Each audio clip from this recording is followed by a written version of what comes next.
This is how to connect a Namecheap domain to InfinityFree.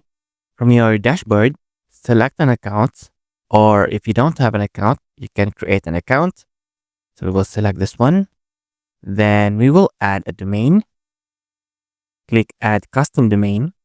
Enter a custom domain name.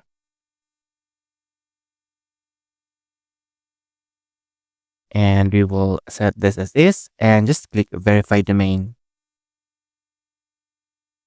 So now we will choose a validation method.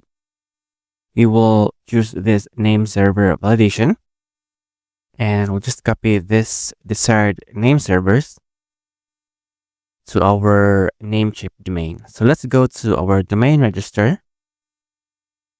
We will set it to custom DNS. Paste the first name server. And copy this one. And paste it here.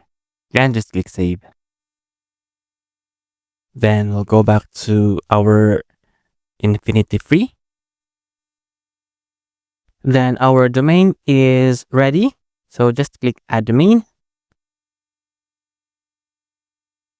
And our domain has been added.